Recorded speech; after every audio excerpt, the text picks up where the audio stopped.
سید کی بات چلی تو ایک سید کی بات بھی بتا دوں. سبحان اللہ. آل رسول کی کیا نسبتیں ہیں، آل رسول کی کیا محبتیں ہیں، آئے میں آپ کو بتا دوں. فضل بن ربی کہتے ہیں کہ اس وقت یہ بادشاہ نے مجھے خصوصی اپنی دربار میں بلایا، فضل بن ربی، اور مجھ سے بڑے غصے میں تھے، تلوار لہرا رہے تھے بہت زیادہ، اور تلوار کو بار بار ان کی چمک سے میری آنکھیں چندھا رہی تھیں. مجھ سے کہنے لگے ایک شخص کے بارے میں حکم ہے، اس کو ابھی گرفتار کر کے لے آؤ، اور اگر تو گرفتار کر کے نہ لایا تو یہ تلوار تیرے اوپر. میں نے پوچھا وہ کون ہے؟ کہا تم موسیٰ بن جعفر بن علی بن الحسین بن علی ابن ابی طالب کو جانتے ہو؟ یعنی امام موسیٰ کاظم کو جانتے ہو؟ میں جانتا ہوں. کہا ان کو گرفتار کر کے میرے پاس لاؤ، اور میں نے آج ان کو سزا دینی ہے.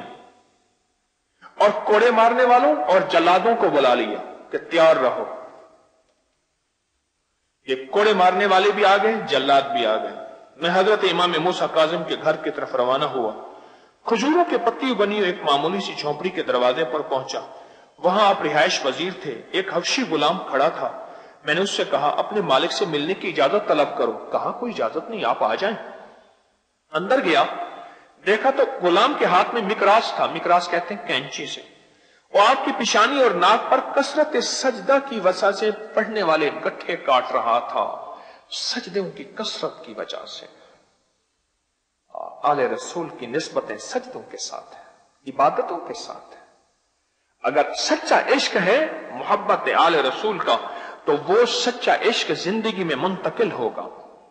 ان کا سچا عشق میں کہ سجدے کی وجہ سے آپ کی پیشانی اور ناک سے جو گوشت تھا وہ مکراس کینچی سے کاٹ رہا ہے غلام.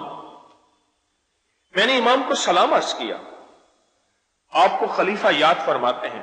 فرمایا بھلا خلیفہ کا ہمارے ساتھ کیا تعلق؟ ہم فقیر وہ بادشاہ. اس نے کہا جی بہرحال آپ کو یاد فرماتے ہیں. اچھا.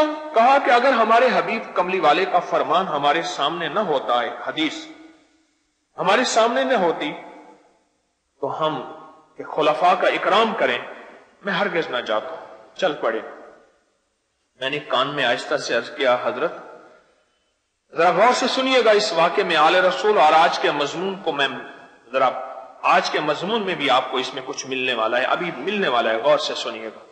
میں نے کان میں عرض کیا کہ حضرت بادشاہ آپ کو سزا دینا چاہتا ہے، کوڑے مارنے والے اور جلاد تیار ہیں. میری دل میں محبت تھی آل رسول کی، اور پر بادشاہ کا میں غلام تھا. بادشاہ کی حکومت اور حکم بھی سامنے تھا، اور ادھر آل رسول کی حب اور محبت اور عظمت بھی سامنے تھی. یہ دونوں چیزیں سامنے تھیں. اچھا. اور میں اپنے آپ کو ذہنی طور پہ تیار کر لیں کہ آپ سزا دیے جائیں گے. اچھا. فرمایا میرا رب کو وہ نہیں جانتا، دنیا اور آخرت کا مالک ہے، اور وہ مجھے کوئی سزا نہیں دے سکے گا. فضل بن ربی کہتے ہیں انہوں نے اپنے ہاتھ کو سر کے ارد گرد 3 مرتبہ گشت کی. یہ میری طرف دیکھیں، ایسے ہاتھ کو سر کے ارد گرد 3 دفعہ گشت کی، جیسے وارنا نہیں کہتے، وارنا ہاتھ کو وارنا. 3 دفعہ ایسے گردش دی اور اعمال کیے. کچھ دعائیں پڑھی جو میں نہ سن سکا، پڑھی جو میں نہ سن سکا، اور میرے ساتھ چل پڑے. میں دربار کے اندر گیا، آپ باہر کھڑے ہو گئے. اندر گیا تو بادشاہ بے چین تھا. مجھ سے کہا فضل تم حضرت امام موسیٰ کاظم کو لائے ہو رحم اللہ تعالی علیہ، اللہم صلی علی محمد و آل محمد، لائے ہو؟ میں نے کہا جی ہاں میں لایا ہوں. تو پھر میں انہیں اندر لے آؤ.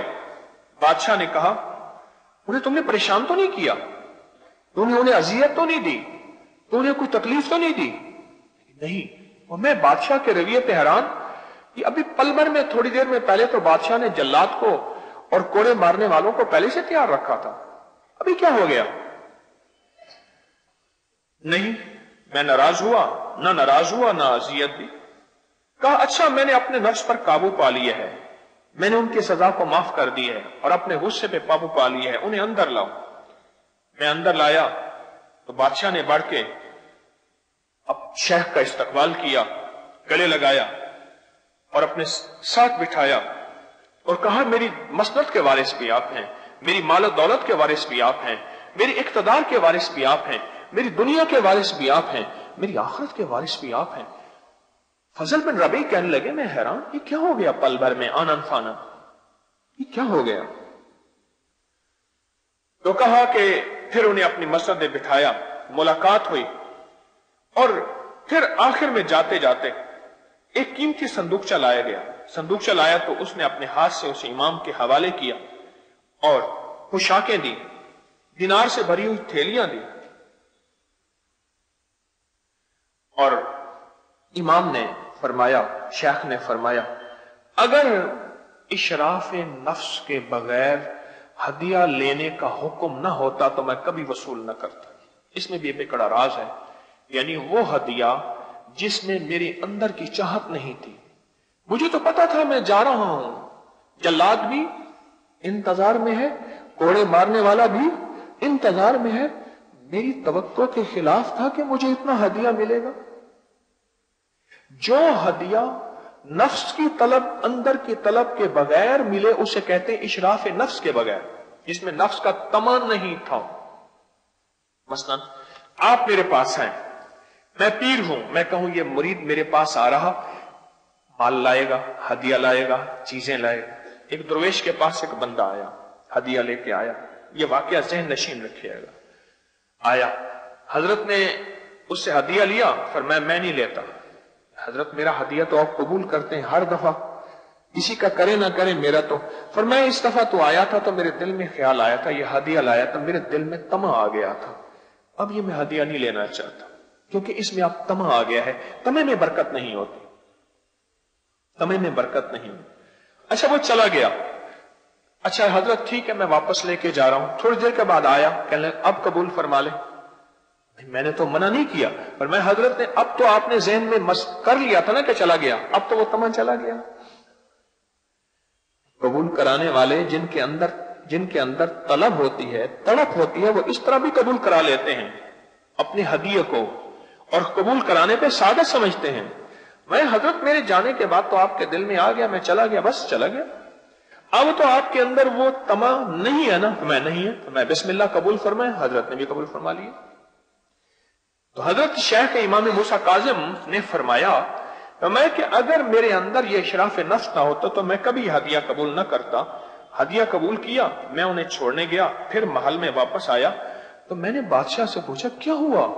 کہنے لگا انوکھا واقعہ ہوا، جب میں نے تمہیں بھیجا تو میں نے دیکھا کہ میرے محل کو کچھ لوگوں نے گھیرا ہوا ہے اور ان کے ہاتھوں میں نیزے ہیں، اور انہوں نے نیزے کی انیاں میرے محل کی بنیادوں میں گاڑ رکھی ہیں، اور انہوں نے مجھ سے کہا ہے اگر تو نے فرزند پیغمبر کو، تو نے نبی کے بیٹے کو، کملی والے کے بیٹے کو اگر تو نے تکلیف دی، تیرے محل کو زمین میں دھسا دیں گے، اور اگر تو نے ان کے ساتھ حسن سلوک کیا ہم واپس چلے جائیں گے، اس وقت تک انتظار کریں گے۔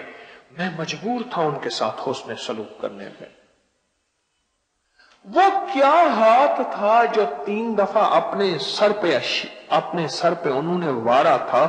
وہ یہی مسنون اعمال، یہی حفاظت والے اعمال، یہی اللہ کی ذات کے ساتھ تعلق، اور یہی دعائیں تھیں جن دعاؤں کی نسبت سے رب نے ان کی حفاظت کی۔